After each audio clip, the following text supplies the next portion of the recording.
안녕하십니까? 요양보호를 강의하는 정미영 강사입니다. 오늘 이 시간에도 요양보호사 자격시험 대비 모의고사 5회 문제풀이 시작하도록 하겠습니다. 자, 1번부터 볼게요. 다음 설명에 해당하는 노인의 심리적 특징은 자신에게 익숙한 습관적인 태도나 방법을 고수한다. 새로운 변화를 싫어한다. 매사에 융통성이 없다. 네, 보기는 다음과 같았고요. 1번 경직성, 2번 의존성, 3번 조심성, 4번 내향성, 5번 애착심. 네, 정답 확인해 보면요. 1번의 경직성이 되겠는데요. 자, 이 노인의 심리적 특징은 거의 1번 문제로 한 번씩은 잘 나오는 편입니다. 그래서 한 번쯤 정리를 하고 넘어가시는 게 필요한데요. 자, 우리 우측 화면에 보시면요. 첫 번째는 우울증의 증가가 있습니다.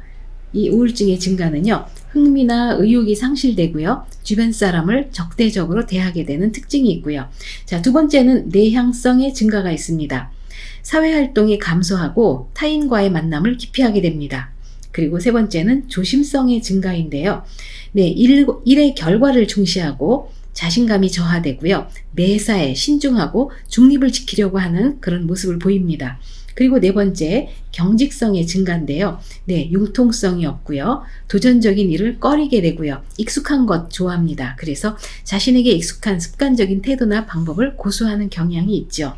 그리고 다섯 번째로는요, 생에 대한 회고의 경향이 있습니다. 그래서 자아통합과 죽음을 평온한 마음으로 맞이하려고 하는 그런 특징을 보이고요.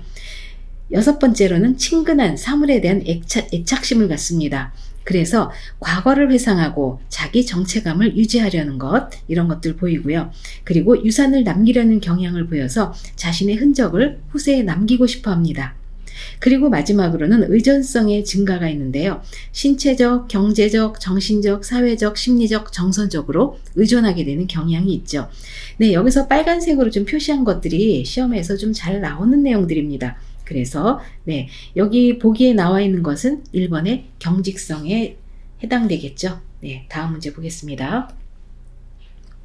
다음 중 노인 장기 요양보험 급여를 받을 수 있는 대상자는 1번 고혈압이 있고 일상생활이 가능한 65세 남자, 2번 혈관성 치매로 신체 활동이 어려운 40세 여자, 3번 결핵으로 신체 활동이 어려운 60세 남자, 4번 뇌경색으로 회복되어 일상생활이 가능한 70세 여자, 5번 귀가 잘 안 들리나 일상생활이 가능한 75세 남자. 네, 정답 확인해 보면요. 네, 2번이 되겠는데요. 자, 노인 장기 요양보험 급여에서 어떤 사람이 대상자가 될 수 있는가? 이거는 좀 잘 아시고 지나가셔야 됩니다.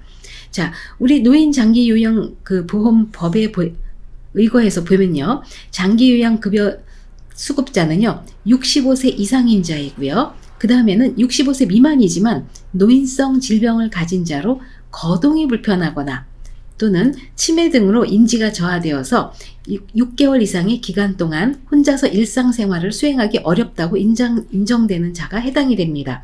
그리고 여기 해당되는 노인성 질병으로는요, 치매가 있고요. 그 다음에 뇌혈관성 질환, 그리고 파킨슨병, 이런 것들이 해당이 됩니다. 그래서 자, 1번에 보면요, 고혈압이 있는데 일상생활이 가능하대요. 그러면은 네, 해당되지 않습니다. 65세 이상이라고 하더라도요. 2번에는 혈관성 치매로 신체 활동이 어려운 40세 여자. 네, 비록 65세 미만이지만요, 혈관성 치매가 해당이 되기 때문에 네, 2번에, 그리고 신체 활동이 어렵다고 되어 있어요. 그래서 2번이 맞고요. 3번에 결핵으로 신체 활동이 어려운 60세 남자. 자, 65세 미만이긴 하면서 신체 활동이 어려운 것은 해당이 되겠지만 결핵은 여기에 해당되는 질환이 아닙니다. 자, 4번을 보시면 뇌경색에서 회복되어 일상생활이 가능한 70세 여사. 네, 65세 이상이라 하더라도요, 일상생활이 가능하기 때문에 해당되지 않습니다. 5번 귀가 잘 안 들리나 일상생활이 가능한 75세 남자.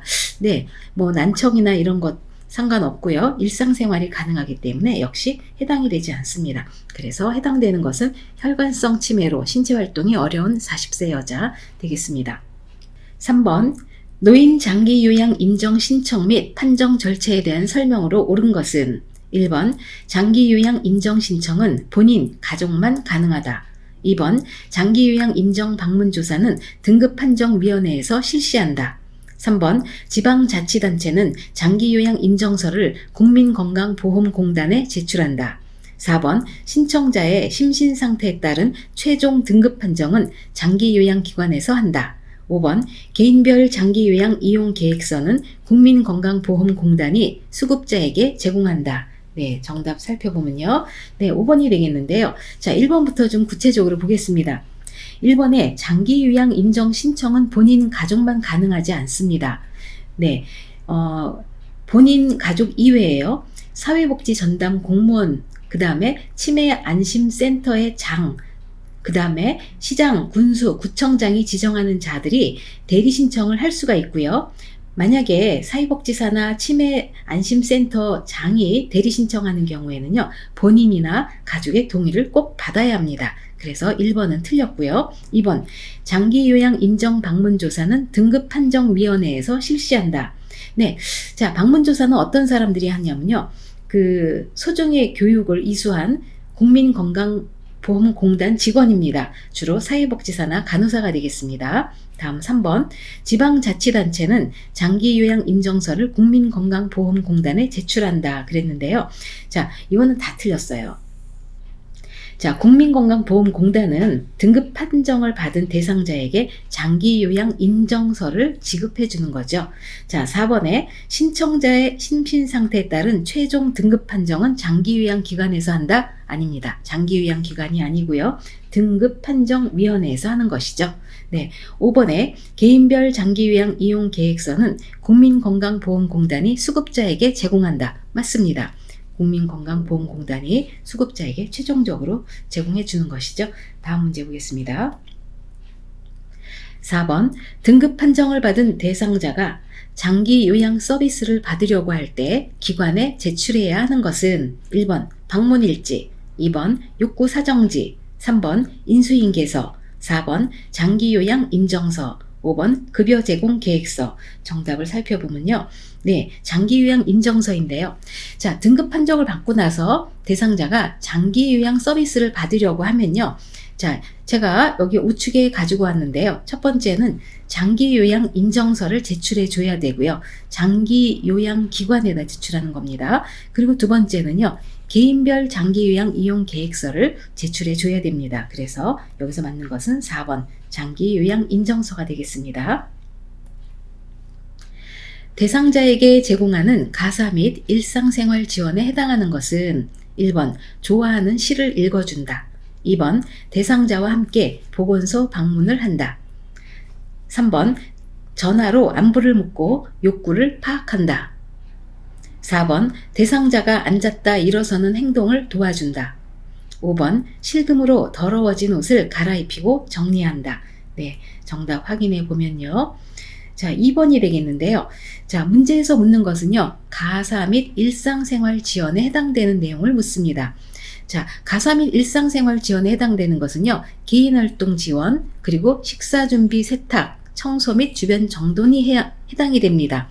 첫 번째, 개인활동 지원에 해당되는 것은요. 외출 시에 동행이나 장보기 하는 것, 그 다음에 산책을 간다든지 은행이나 관공서, 병원을 방문했을 때 부축 또는 동행하고 책임 기관을 도와주는 것입니다.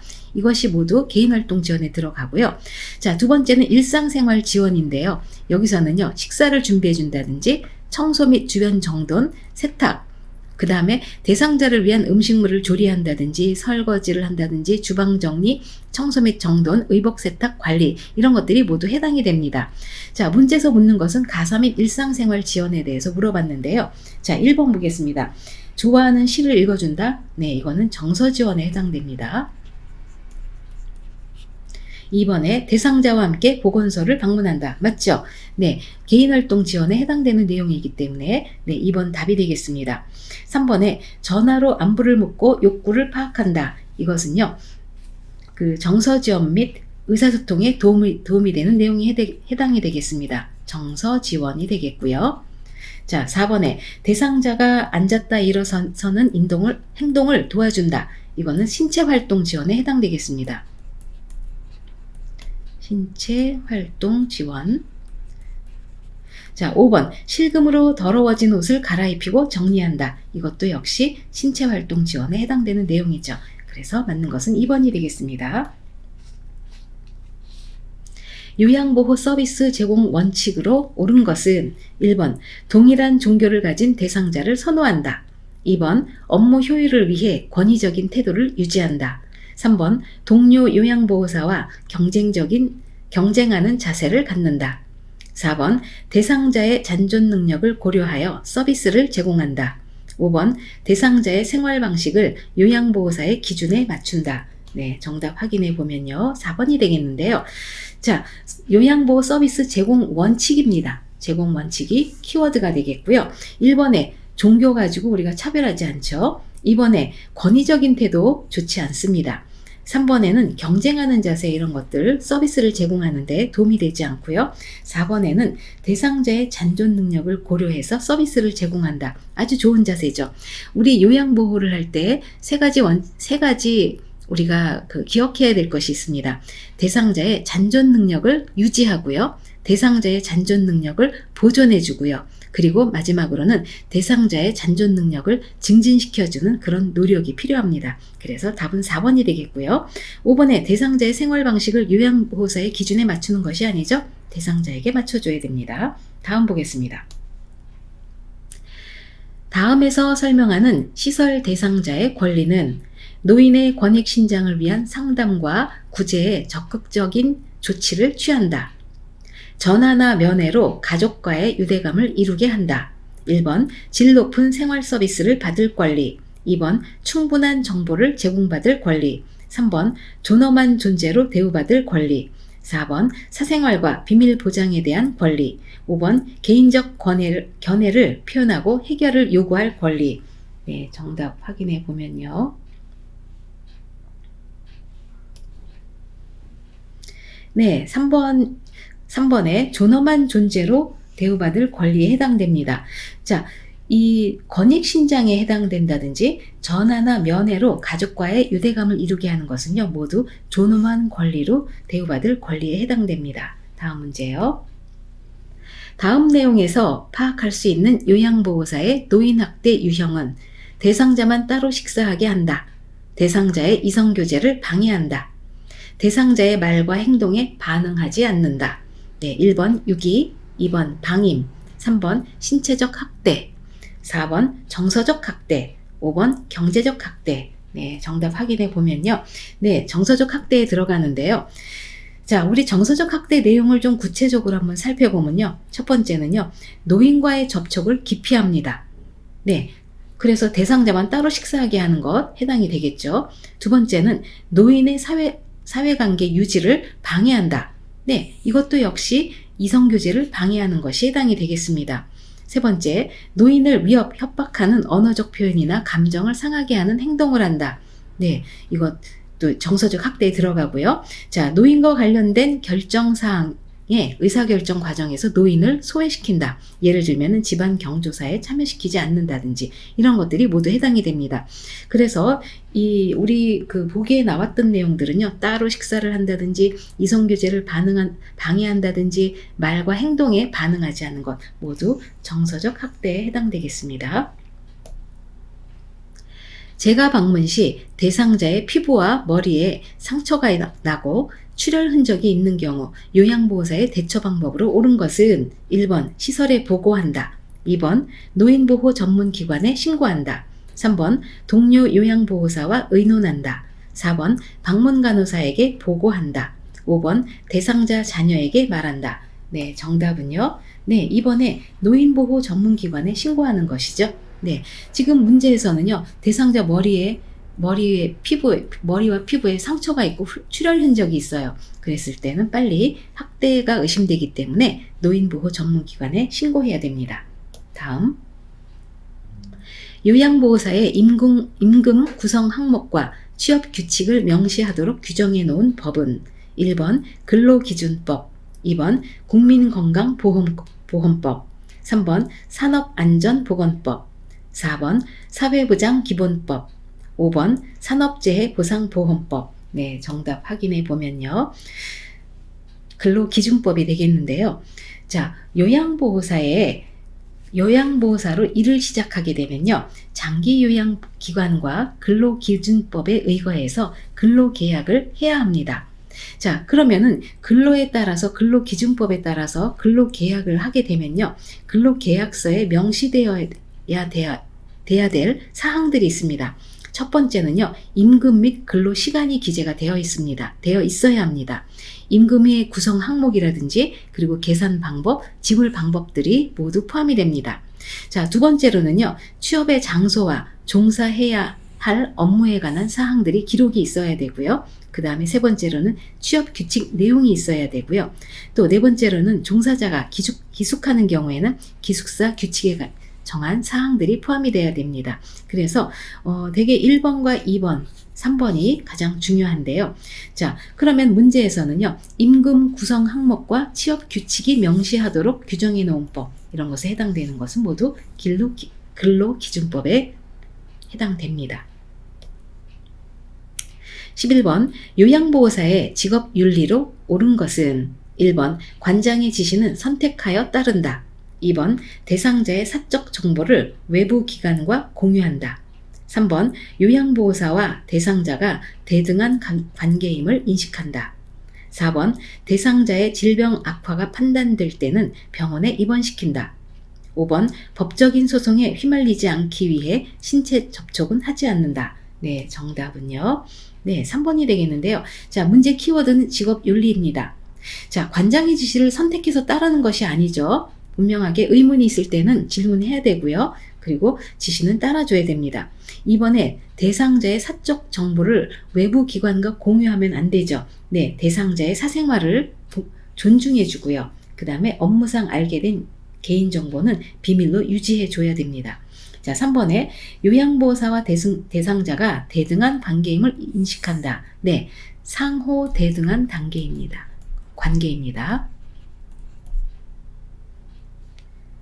상호 대등한 관계. 답입니다. 4번 대상자의 질병 악화가 판단될 때는 병원에 입원시킨다. 병원에 아무나 입원시키는 것이 아니죠. 보고해 줘야 되고요. 시설장에게 또는 보고해 줘야 되고요. 그리고 입원은 가족이 판단해서 합니다. 5번에 법적인 소송에 휘말리지 않기 위해 신체 접촉은 하지 않는다. 자, 신체 접촉한다고 해서 법적인 소송에 휘말리는 것은 아니죠. 그래서 5번도 틀렸습니다. 다음, 요양보호사가 윤리적 태도에 맞게 서비스를 제공한 것은 1번 대상자가 원하는 등급을 받을 수 있게 유도한다. 2번 친근한 관계를 유지하기 위해 유아어를 사용한다. 3번 장기요양 1등급 대상자만 선별하여 서비스를 제공한다. 4번 동료 요양보호사에게 근무를 대신해달라고 부탁한다. 5번 방문 시 대상자가 없으면 다음 방문일을 메모로 남긴다. 네, 정답 확인해 보면 5번이 되겠는데요. 자, 문제 키워드는요. 윤리적 태도에 관한 문제입니다. 자, 1번에 대상자가 원하는 등급을 받을 수 있게 유도하면 안 됩니다. 법에 걸립니다. 2번 친근한 관계를 유지하기 위해 유아어를 사용한다고 했는데요. 자, 유아어 쓰는 거 좋지 않고요. 명령어도 안 되고요. 반말도 사용하지 않는 것이 좋습니다. 명령어, 그 다음에 반말 모두 사용하지 않는 것이 원칙입니다. 자, 세 번째, 장기요양 1등급 대상자만 선별하여 서비스를 제공한다. 네, 대상자 선별하는 거 좋지 않고요. 4번에 동료 요양보호사에게 근무를 대신해달라고 부탁한다. 네, 타인의 근무를 대신하거나 자신의 근무를 대신해달라고 하지 않는 것이 맞습니다. 자, 5번에 방문 시 대상자가 없으면 방문일을 메모로 남긴다. 네, 아주 좋습니다. 대상자가 없으면요, 방에 들어가지 않습니다. 방에 들어가지 않고 다음 방문일을 메모로 남기는 것이 맞습니다. 다음 보겠습니다. 요양보호사의 건강과 안전관리를 목적으로 하는 스트레칭 방법으로 옳은 것은 1번 다양한 운동을 빠르게 한다. 2번 운동을 쉬지 않고 계속한다. 3번 상하 좌우 균형 있게 교대로 한다. 4번 관절 가동 범위를 최소화하여 운동한다.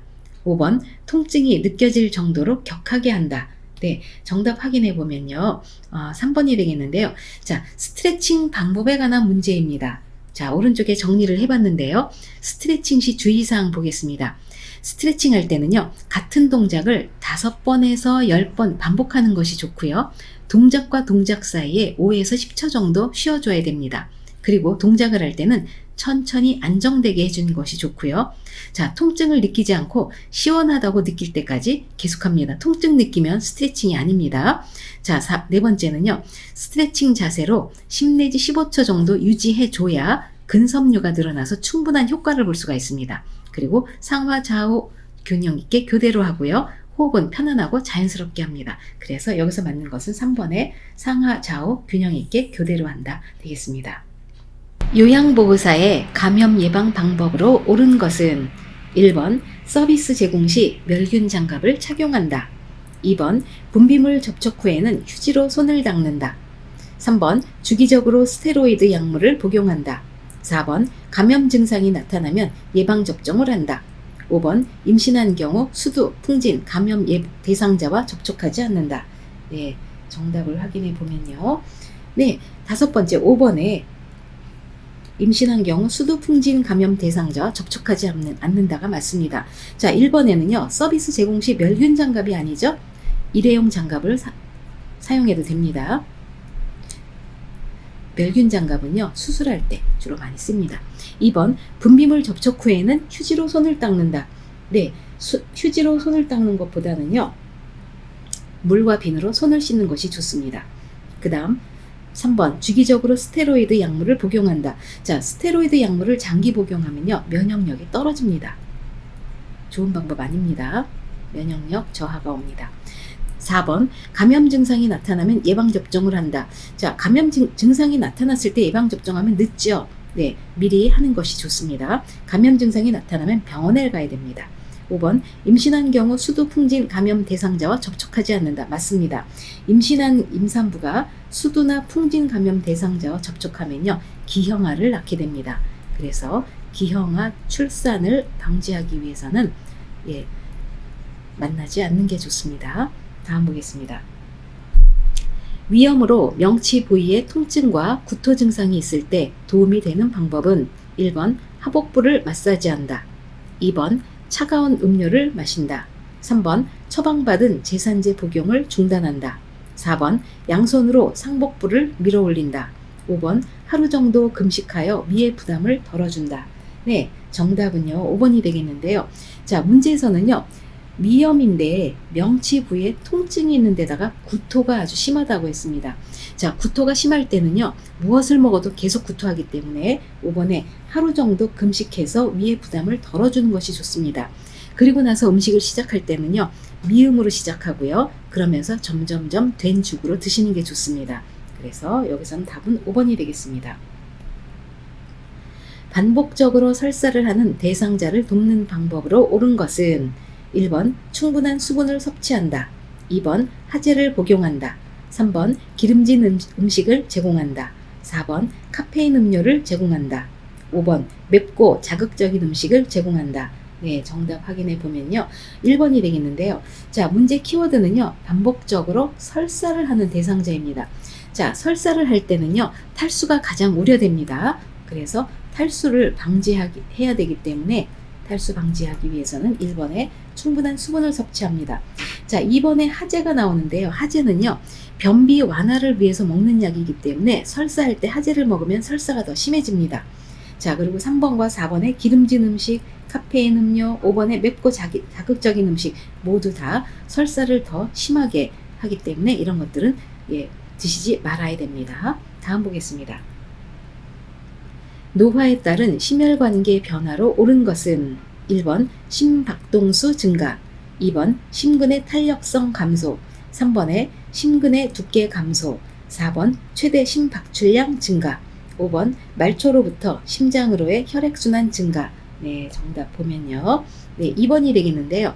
자, 노화에 따른 심혈관계 변화는요, 시험에 가끔 나오기 때문에 오른쪽에 정리를 좀 해봤습니다. 노화에 따른 심혈관계 변화를 보면요, 심장의 근육이 두꺼워져서 탄력성이 감소합니다.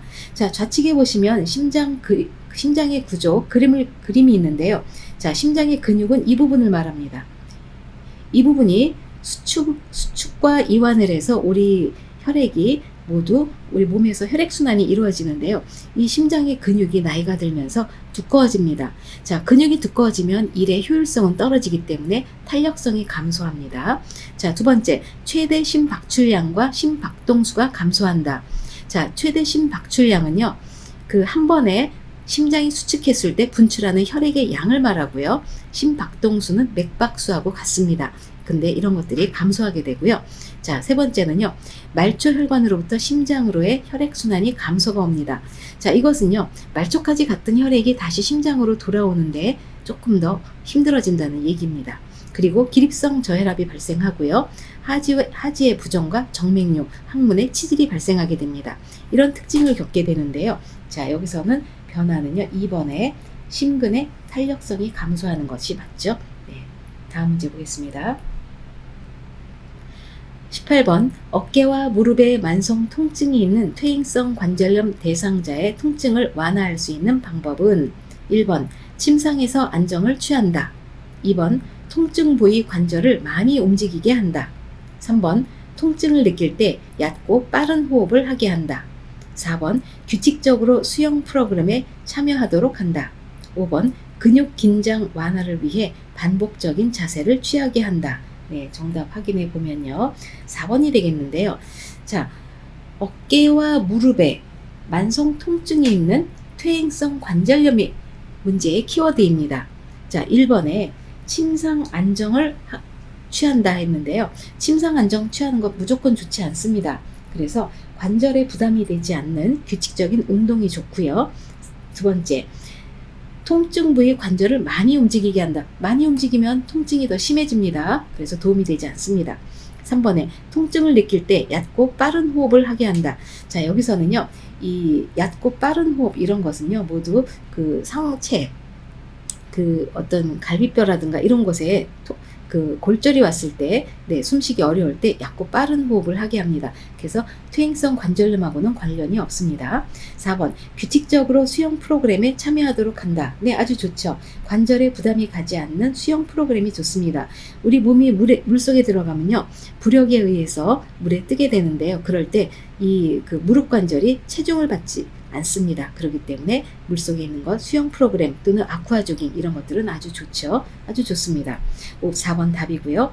5번에 근육 긴장 완화를 위해 반복적인 자세를 취하게 한다. 이런 것들은 관련이 없습니다. 그래서 틀렸고요. 자, 다음 보겠습니다. 절박성 요실금이 있는 대상자를 돕는 방법으로 옳은 것은 1번, 낮에는 기저귀를 채워준다. 2번, 골반 근육 강화 운동을 하게 한다. 3번, 웃음요법 프로그램에 참여하게 한다. 4번, 식이섬유가 적은 음식을 제공한다. 5번, 따뜻한 커피를 자주 마시게 한다. 네, 정답 확인해 보면요, 2번이 되겠는데요. 자, 문제에서 묻는 것은 절박성 요실금입니다. 자, 요실금의 증상을 한번 정리해 봤어요. 첫 번째로는요, 복압성 요실금입니다. 이게 시험에 제일 많이 나오는 내용인데요.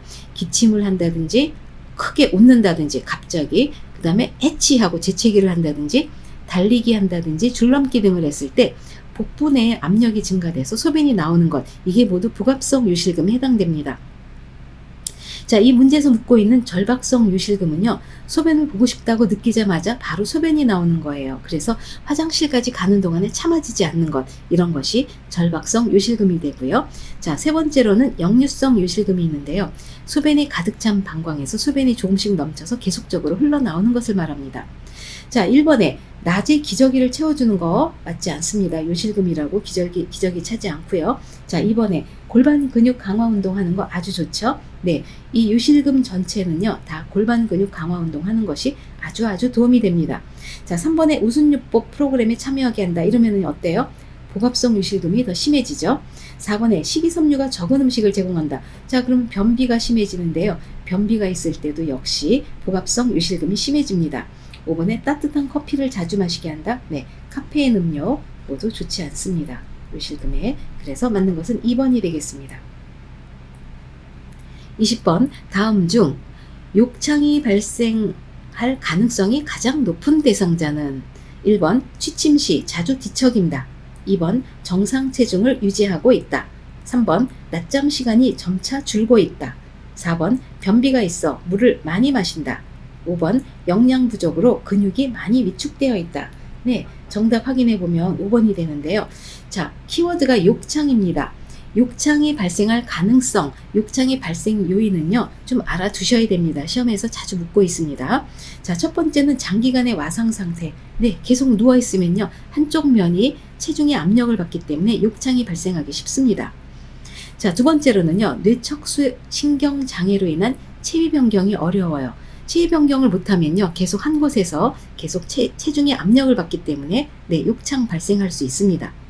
그리고 체중으로 압박받는 부위, 특히 뼈가 튀어나온 곳에 가해진 지속적인 압력. 네, 그래서 우리 똑바로 누웠을 때 가장 먼저 생기는 곳이 어디예요? 네, 그렇습니다. 천골이 가장 먼저 욕창이 생기죠. 꼬리뼈가 있는 곳입니다. 그리고 네 번째, 영양 부족과 체중 감소, 근육 위축, 피하 지방 감소 등으로 인해서 피부와 뼈 사이의 완충지대가 감소했을 경우에도 역시 쿠션을 해주는 역할이 없기 때문에 네, 욕창이 잘 생깁니다. 그리고 요실금이나 변실금 이런 것들이 있으면요, 계속 습기로 인해서 피부 손상, 미생물 번식하게 되면서 상처가 생기면 그것이 욕창으로 이어집니다. 그리고 대상자를 잘못 들어 올리거나 침대에서 잘못 잡아 끌어서 약한 부위의 피부가 벗겨지면요, 상처가 처음에 나는데 이것이 욕창으로 이어지게 되죠. 자, 그래서 여기서 해당되는 것은요, 5번에 영양 부족으로 인해서 근육이 많이 위축되어 있다. 네, 그러면 피부와 뼈 사이에 완충지대가 감소되어 있어서 쿠션 역할을 못 해주게 되죠. 자, 1번에 취침 시 자주 뒤척인다. 네, 알아서 체위 변경 해주니까 문제될 거 없고요. 네, 정상 체중을 유지한다. 영양 상태 좋아서 문제될 거 없습니다. 자, 낮잠 시간이 점차 줄고 있다. 많이 활동을 하고 있다는 것이죠. 그리고 변비가 있어서 물을 많이 마신다. 네, 요실금이나 변실금의 반대이기 때문에 이것도 문제가 되지 않습니다. 다음 볼게요. 욕창을 예방하고 관리하는 방법으로 옳은 것은 1번 욕창 부위를 자주 주물러 준다. 2번 욕창 초기 단계에는 냉찜질을 한다. 3번 욕창 부위 오염물질을 알코올로 닦아준다. 4번 이동 시 대상자의 겨드랑이를 끌어당긴다. 5번 휠체어에서는 1시간마다 체위를 변경한다. 네, 정답 확인해 보면요. 네, 5번이 되겠는데요. 자, 욕창 예방 관리법입니다. 관리법. 자, 1번에 욕창 부위를 자주 문질러 주면요, 피부가 벗겨지기 때문에 네, 오히려 더 악화됩니다. 그래서 주물러 주거나 이런 마사지, 찜질 이런 거 하지 않고요. 2번에 욕창 초기 단계 냉찜질하면 혈액순환이 더 안 되기 때문에 오히려 악화됩니다. 냉찜질 안 좋아요. 온찜질도 좋지 않습니다. 3번에 욕창 부위, 알코올 부위를 알코올로 닦아준다. 알코올로 닦아주는 것 도움이 안 됩니다. 오염물질을 네, 물로 닦아주고요. 그 다음에 물기를 제거해 주는 것이 맞습니다. 그 다음 4번 이동 시 대상자의 겨드랑이를 잡아 끌어당긴다. 네, 우리 어르신들 이동시킬 때 겨드랑이 잡아 당기지 않는 게 원칙이죠. 자, 5번에 휠체어에서는 1시간마다 체위 변경을 한다. 아주 좋죠? 네, 좋습니다. 자, 그러면 침대에서는요? 네, 침대에서는 2시간마다 체위 변경을 해줍니다. 다음 보겠습니다. 대상포진에 대한 설명으로 옳은 것은 1번 항생제를 복용해야 한다. 2번 통증은 일주 후에 사라진다. 3번 포진이 좌우로 넓게 퍼진다. 4번 과거 풍진을 앓은 사람에게 발생한다. 5번 자결감을 동반한 수포가 띠 모양으로 나타난다. 네, 정답 확인해 보면 5번이 되겠는데요. 자, 문제 키워드는 대상포진입니다. 1번 항생제를 복용해야 된다. 자, 대상포진은요, 바이러스 감염입니다. 그렇기 때문에 항생제가 아니고요, 항바이러스제를 먹어야 됩니다. 자, 2번 통증은 일주 후에 사라진다. 네, 통증은요, 빨리 관리해 주지 않으면 일주가 아니라 계속적으로 남기 때문에 나중에는 신경통으로 네, 번질 수가 있습니다. 그래서 빨리 관리를 해서 통증 관리해 줘야 되고요. 초기에요. 자, 3번에 포진이 좌우로 넓게 퍼진다. 네, 포진이 좌우로 퍼지는 것이 아니고요. 신경절을 따라서 네, 띠 모양을 형성합니다. 그래서 물집이 그 신경절을 따라서 분포하기 때문에 네, 온 전신에 넓게 퍼지는 모양이 아닙니다. 4번에 과거 풍진을 앓은 사람에게서 발생한다. 풍진이 아니죠. 수두가 되겠습니다. 5번 자결감을 동반한 수포가 띠 모양으로 나타난다. 맞습니다. 자, 이 자결감이라는 것은요. 아프면서도 타는 듯이 아프면서 가려운 것을 말합니다. 그래서 우리 교재에서 자결감 내용이 들어간 것은 대상포진밖에 없습니다. 그래서 좀 기억을 해주시면 좋겠습니다. 다음 볼게요. 안압의 상승으로 인해 시신경이 손상되어 시력이 점차적으로 약해지며 안구에 통증이 동반되는 질환은 1번 결막염, 2번 녹내장, 3번 백내장, 4번 황반변성, 5번 망막발리, 박리. 네, 정답은요. 네, 녹내장이 되겠는데요. 자, 녹내장도 종종 시험에 나오기 때문에 정리를 해봤습니다. 자, 녹내장이라는 것은요. 안압의 눈의 압력의 상승으로 인해서요. 시신경이 손상돼서요. 점차 시력이 약해지는데 이거는 실명까지 갑니다. 자, 증상을 보면요. 좁은 시야, 눈 이물감, 어두움 적응장애, 자, 색깔 변화 인식 어려움이 있고요. 뽀얗게 혼탁한 각막. 자, 각막이 하얗게 된다는 건데요. 혼탁해진다는 것인데요. 자, 각막은요. 우리 눈에 검은 자, 흰 자가 있습니다. 자, 그래서 각막은요. 요 검은 자를 덮고 있는 부분은 각막이라고 하고요. 자, 흰 자를 덮고 있는 것은 곡막이라고 합니다. 그래서 이 각막, 검은 자를 덮고 있는 곳이 뿌옇게 혼탁해지는 증상이 나타나고요. 자, 안구가 쑤시가 아픈 안구 통증이 있고요. 심하면 실명까지 갑니다. 그래서 여기에 해당되는 것은요. 녹내장. 자, 문제에서 묻는 것은 안압의 상승이 나왔기 때문에 네, 녹내장이 되겠죠. 다음 보겠습니다. 당뇨병 대상자에게 권장되는 운동요법으로 옳은 것은 1번 일주일에 2회 이내로 운동한다. 2번 공복 시 운동을 실시한다. 3번 하루에 10분 이내에 운동한다. 4번 식사 후 30분에서 60분경에 시작한다. 5번 혈당이 300mg/dl 이상 시 바로 운동을 시작한다. 네, 정답 확인해 보면요. 4번이 되겠는데요. 자, 당뇨병은요. 대표적으로 그 식이요법 쓰고요. 그 다음에는 운동요법 쓰고요. 또 약물요법도 쓰는 아주 대표적인 질환이죠. 세 가지 요법을 다 동시에 사용하는 것이 좋습니다. 자, 1번 볼게요. 일주일에 2회 이내로 운동한다? 아닙니다. 5회 이상이어야 됩니다. 5일 이상. 그 다음 2번에 공복 시 운동을 실시한다. 공복 시에 운동을 실시하면요. 잘못하면 저혈당에 빠지기 때문에 위험합니다. 그래서 저혈당 조심해야 되고요. 3번 하루에 10분 이내 운동을 한다. 10분 아닙니다. 30분 이상 해주는 것이 좋습니다. 4번 식사 후 30분에서 60분경에 실시한다. 맞습니다. 식사하고 나서 30분에서 60분경이면요. 혈당이 오를 때입니다. 혈당이 오르기 시작할 때. 이때 운동을 시작하는 것이 좋습니다. 5번에 혈당이 300mg/dl 이상일 때 운동을 바로 시작한다? 안 됩니다. 이때는요. 운동을 해주지 말아야 돼요. 300 이상일 경우에는 고혈당이기 때문에 운동하지 않습니다. 다음 보겠습니다. 다음과 같은 전구 증상이 나타날 때 의심할 수 있는 질환은 한 개의 물체가 둘로 보인다. 두통, 감각장애, 의식장애가 발생한다. 발음이 분명하지 않거나 말을 잘 못한다. 걸으려면 자꾸 한쪽으로 넘어지고 어지럽다. 네, 1번 난청, 2번 빈혈, 3번 뇌졸중, 4번 고혈압, 5번 폐렴. 네, 정답 확인해 보면은요. 네, 뇌졸중이 되죠. 자, 지금 여기에 나와 있는 건 모두 뇌졸중의 전구 증상입니다. 네, 뇌졸중의 전구 증상은 문제가 종종 나오기 때문에 잘 알아두실 필요가 있는데요. 첫 번째는 한쪽 팔다리가 마비되거나 감각이 이상합니다. 그리고 두 번째로는 말할 때 발음이 분명치 않거나 말을 잘 못합니다. 그리고 일어서거나 걸으려고 하면 자꾸 한쪽으로 넘어지고요. 주위가 뱅뱅 도는 것처럼 어지럽습니다. 그리고 갑자기 눈이 안 보이거나 둘러 보인다든지 그리고 갑자기 벼락치듯 심한 두통이 온다든지 의식장애로 깨어도 일어나지 못한다. 이럴 경우에는 어떻게 해야 돼요? 네, 그렇습니다. 119에 연락해서 빨리 응급실로 가셔야 됩니다. 그래서 여기서 전고 증상 묻는 문제가 나왔기 때문에 뇌졸중이 답이 되겠습니다. 노인에게 탈수 증상이 쉽게 나타나는 원인은 1번 갈증 반응 감소, 2번 타액 분비 감소, 3번 염분 섭취 증가, 4번 칼슘 흡수 증가, 5번 위 소화액 분비 감소. 네, 정답 확인해 보면요. 1번이 되겠는데요.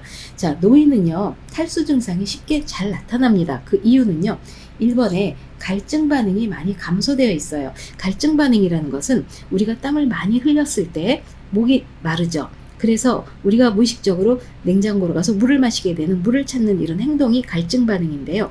이 노인분들은요, 갈증 반응이 감소되어 있습니다. 그러다 보니까 몸에서 물이 필요한데도요, 물을 찾지 않게 되고요. 그래서 쓰러지고 나서 이분이 탈수됐구나 라고 알게 되는 경우가 많습니다. 그래서 노인들은요, 하루에 6잔에서 8잔의 물을 기본적으로 드셔줘야 됩니다.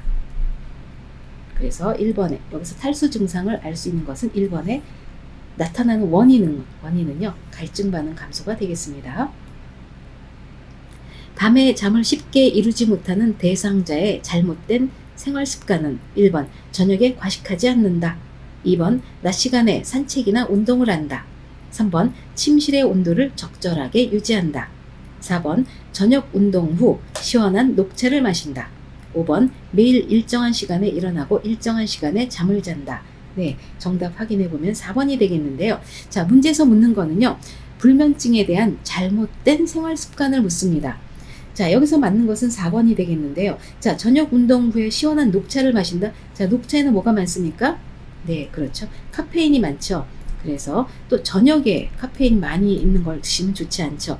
나머지 1, 2, 3, 5번은요. 모두 수면을 개선하기 위한 활동이 되겠습니다. 28번 다음 대화에서 요양보호사가 대상자에게 제안한 여가활동 유형은 대상자 내가 젊었을 때는 책도 많이 읽었어. 일기도 매일 썼고 요양보호사 그러시면 바로 옆 건물 노인복지관에서 하는 독서교실이나 창작활동에 참여하시면 좋으실 것 같아요. 네, 이렇게 얘기를 했습니다. 1번 소일활동, 2번 운동활동, 3번 가족 중심활동, 4번 자기개발활동, 5번 사교 오락활동. 네, 정답 확인해 보면요. 네, 자기개발 활동이 되겠는데요. 자, 문제에서 얘기하는 건 독서교실이죠. 자, 독서교실에 해당되는 건 자기개발 활동이 됩니다. 자, 오른쪽에 좀 이 여가 활동을 좀 가지고 와서 정리를 좀 한번 해봤는데요. 자, 자기개발 활동에 들어가는 것은요, 책 읽기, 독서교실, 그림 그리기, 서예교실, 신앙송, 민요교실, 창작활동 이런 것들은 모두 자기개발 활동에 들어가고요. 자, 가족중심 활동은요, 가족 소풍, 가족과의 대화, 외식 나들이, 네, 가족하고 활동하는 것이죠. 자, 종교참여 활동은 다 종교와 연관이 있습니다. 자, 사교 오락 활동은요, 영화를 본다든지 연극을 본다든지 음악회나 전시회에 가는 것을 말합니다. 자, 그리고 운동 활동은요, 체조를 한다든지 가벼운 산책 이런 게 해당되고요. 자, 마지막에 소일 활동에 해당되는 건 텃밭을 가꾼다든지 식물을 가꾼다든지 신문을 본다든지 텔레비전 시청, 종이접기, 퍼즐놀이 등이 되겠습니다. 그래서 네, 한번 정리된 거 한번 살펴보시는 기회가 되었으면 되겠습니다. 요양보호사가 기록하는 장기 요양급여 제공 기록지의 내용으로 옳은 것은 1번 대상자 상담 내용, 2번 대상자 욕구평가, 3번 서비스의 내용과 시간, 4번 대상자 상태평가, 5번 사례회의 내용. 네, 정답 확인해 보면요. 네, 3번이 되겠는데요. 자, 문제에서 묻는 것은요, 요양보호사가 기록하는 장기 요양급여 제공 기록지에 관한 내용입니다. 자, 요양보호사에 관련된 기록은 제가 4가지로 정리해서 가지고 와봤는데요. 요양보호사가 기록하는 것은요, 첫 번째는요, 장기 요양급여 제공 기록지가 있고요. 두 번째로는 상태 기록지가 있습니다. 여기에는 섭취, 배설, 목욕 등 상태를 기록하는 것이고요. 자, 세 번째로는 사고 보고서가 있는데요. 사고 내용과 대응 결과를 기록합니다. 그리고 네 번째로는 인수인계서가 있는데요. 인수인계 업무 내용을 기록합니다. 그래서 문제에서 묻는 것은요. 네, 장기 요양급여 제공 기록지인데요. 서비스 제공 내용과 시간을 기록합니다. 그래서 여기서 맞는 것은 3번 서비스 내용과 시간을 기록하는 것인데요. 자, 1번의 대상자 상담 내용은요. 상담 일지가 되겠고요. 2번의 대상자 욕구평가 기록지가 되겠습니다. 4번의 대상자 상태평가, 이거는 상태 기록지에 관한 내용이고요. 5번의 사례회의 내용은요. 사례회의록이 해당되겠습니다. 다음 보겠습니다. 30번 요양보호사의 업무보고가 중요한 이유는 1번 미납된 장기요양보험료를 독촉하기 위해 2번 대상자 가족의 부양 책임을 강화하기 위해 3번 요양보호사 중심의 서비스를 제공하기 위해 4번 기관의 이윤 증대를 위한 방법을 제시하기 위해 5번 사고에 대한 신속한 대응으로 피해를 최소화하기 위해. 네, 정답 확인해 보면요. 네, 자, 여기서는요. 업무보고의 중요성에 관한 문제입니다. 자, 오른쪽에 정리를 해봤는데요. 첫 번째로는요. 요양보호 서비스의 질을 높일 수 있습니다. 업무보고의 중요성이에요. 그래서 사고나 문제가 발생했을 때 신속하게 보고하고요. 지시를 받고 대처를 해서 빨리 문제를 해결할 수 있는 장점이 있습니다. 자, 두 번째로는요. 타 전문직과의 업무 협조 및 의사소통을 원활하게 하고요. 자, 세 번째는 사고에 신속하게 대응해서 피해를 최소화하는 그런 어떤 장점이 있습니다. 그래서 여기서 맞는 것은 5번의 사고에 대한 신속한 대응으로 피해를 최소화하기 위한 것이다. 이것이 되겠습니다. 식전에 입을 헹구는 이유로 옳은 것은 1번 치석 제거, 2번 식욕 증진, 3번 염증 예방, 4번 위액 분비 감소, 5번 타액 분비 감소. 네, 정답 확인해 보면요. 자, 식전에 입을 헹구는 이유를 물었습니다. 우리 그 입을 헹굴 때는요. 식전, 식후 둘 다 중요합니다. 그런데 식후가 더 중요합니다. 왜냐하면요. 식사 후에는요. 입안에 음식물이 남아있으면 안 되기 때문에 입안에 있는 음식물을 제거하는 장점이 있습니다. 그래서 입안에 음식물이 남아있지 않으면 네, 기도로 넘어가서 질식을 예방하게 되는 그런 일이 되겠죠. 그런데 식전 입안 헹구기의 장점은요. 구강 건조를 예방하고요. 타액과 위액 분비를 촉진해서 네, 식욕을 증진하는 장점이 있습니다. 그래서 이번에 식욕 증진이 되겠습니다. 임종 적응 단계 중 타협에 해당하는 것은 1번 아니야 나는 믿을 수 없어, 2번 나는 아니야 왜 하필이면 나야, 3번 내가 살 수 없다니 너무 슬퍼, 4번 나는 지쳤어, 5번 우리 아이가 시집 갈 때까지만 살게 해주세요 라고 말이 나와 있는데요. 자, 정답 확인해 보면요. 자, 임종 적응 단계도 가끔 시험에 나옵니다. 자주는 아닌데요. 자, 한번 정리를 해보면요. 우리가 죽음을 맞닥뜨렸을 때 대부분의 반응은요. 부정합니다. 자신의 죽음을 받아들이지 않습니다. 아니야, 나는 믿을 수 없어. 그래서 여기는 1번은 부정 단계에 해당하겠고요. 자, 두 번째 단계로는 분노감을 느낍니다. 자신의 감정을 반항과 화로 표출하죠. 나는 아니야. 왜 하필이면 내가 불평하면서 주위로부터 관심을 끌려고 합니다. 그래서 여기서 분노 단계는 2번이 해당되겠고요. 자, 세 번째 단계는 타협이 이뤄집니다. 삶이 얼마간이라도 연장되기를 희망합니다. 그래서 우리 아이가 시집 갈 때까지만이라도 살게 해주세요 하면서 타협을 하게 되죠. 자, 문제에서 묻는 것은 타협에 해당되기 때문에 5번에 우리 아이가 시집 갈 때까지 살게 해주세요가 되겠고요. 자, 네 번째 단계로는 우울에 빠집니다. 자신의 슬픔을 말로 표현하지 않고 조용히 있거나 울기도 합니다. 그래서 이럴 때는요. 신체적, 정서적 지원을 충분히 제공해 주는 것이 필요하고요. 자, 그래서 내가 살 수 없다니 너무 슬퍼. 네, 이게 우울 단계 3번이 되겠죠. 그 다음에 5번에는 다섯 번째로는 수용 단계가 됩니다. 그래서 이제 체념하고 받아들여요. 나는 지쳤어. 그러면서 받아들이고 죽음을 준비하게 됩니다. 그래서 부정, 분노, 타협, 우울, 수용 이 단계를 거치게 되는 것이고요. 문제에서 묻는 타협에 해당되는 것은 5번 우리 아이가 시집갈 때까지만 살게 해주세요. 이렇게 되겠습니다.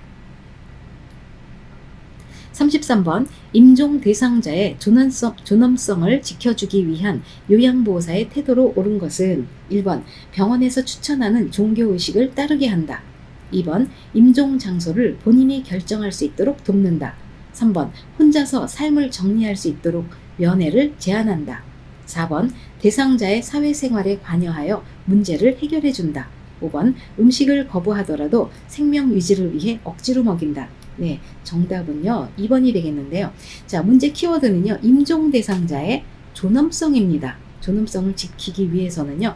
자, 여기서 1번에 보면은 병원에서 추천하는 종교의식, 병원에서 추천하는 것이 아니죠. 대상자의 종교에 따라주는 것이 좋습니다. 2번에 임종 장소를 본인이 결정하게 돕는다. 네, 아주 좋은 거죠. 2번이 답이 되겠습니다. 3번에 혼자서 삶을 정리하도록 면회를 제한한다? 아닙니다. 면회 제한하지 않고요. 원하는 사람을 만날 수 있게 해주는 것이 중요합니다.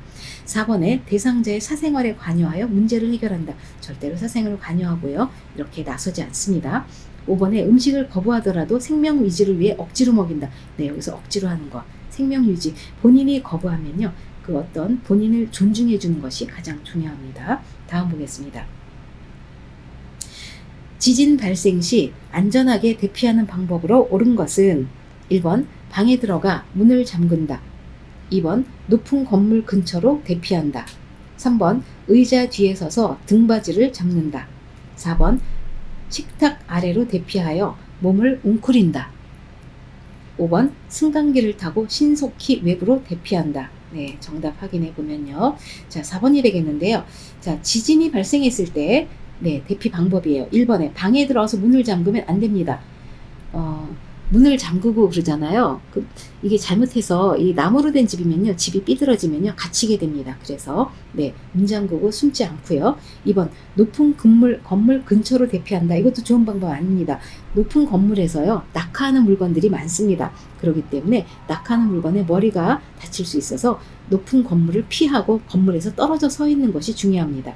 3번에 의자 뒤에 서서 등받이를 잡는다. 이것도 안전한 것이 아니죠. 4번에 식탁 아래로 대피하여 몸을 웅크린다. 네, 식탁 아래로 대피해서요. 식탁 다리를 잡고요. 머리를 감싸지는 것, 머리를 보호하면서 네, 대피해 주는 것이 맞습니다. 4번 답이고요. 5번 승강기를 타고 신속히 외부로 대피한다. 이 지진 났을 때는요. 승강기 타지 않습니다. 일단은 전기가 끊기기 때문에 승강기가 아무데나 멎을 수가 있고요. 또 하나 갇히는 문제가 생기기 때문에 네, 절대 승강기 이용하지 않습니다. 대상자의 분비물이 묻은 세탁물을 처리하는 방법으로 옳은 것은 1번 대변이 묻은 의류는 따로 소각한다. 2번 가래가 묻은 수건은 일반 세탁물과 함께 세탁한다. 3번 대변이 묻은 이불은 장갑을 끼고 처리한 후 손을 씻는다. 4번 분비물이 묻은 침구류는 일정 기간 모아 두었다가 세탁한다.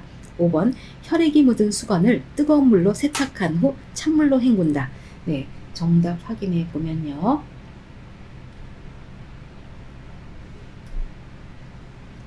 네, 3번이 되겠는데요. 자, 우리 감염을 예방하기 위한 분비물이 묻은 세탁물 처리 방법은 중요합니다. 자, 1번에 대변이 묻은 의류는 따로 소각하지 않습니다. 대변이 묻은 의류는요, 장갑을 끼고, 만질 때 장갑을 끼고 만져야 되고요. 그 다음에 세탁할 때는 따로 모아서 세탁합니다. 따로 세탁해요. 모아서 하지 않고요. 이거는 따로 세탁합니다. 2번에 가래가 묻은 수건은 일반 세탁물과 함께 세탁하면 안 되죠. 네, 여기서도요, 마찬가지로요, 장갑을 끼고 만지는 것이고요. 이것도 따로 세탁을 하는 것이 좋습니다. 3번에 대변이 묻은 이불은 장갑을 끼고 처리한 후 손을 씻는다. 아주 잘했죠? 네, 장갑을 끼고 만지고요. 처리한 후에도 손을 씻어주는 것이 좋습니다. 3번 답이고요. 4번 분비물이 묻은 침구류는 일정 기간 모아 두었다가 세탁한다. 네, 4번에 만질 때 장갑을 끼고 따로 세탁하는 것이 좋습니다. 모아두었다가 하지 않아요. 5번 혈액이 묻은 수건을 뜨거운 물로 세탁한 후 찬물로 헹군다. 네, 안 됩니다. 혈액이 묻은 수건은요, 찬물로 세탁하고요. 그 다음에 따뜻한 물로 네, 헹굽니다. 찬물로 세탁하고 따뜻한 물로 헹굽니다. 그래서 여기서 맞는 것은 3번이 되겠습니다. 네, 이것으로 마치도록 하겠습니다. 감사합니다.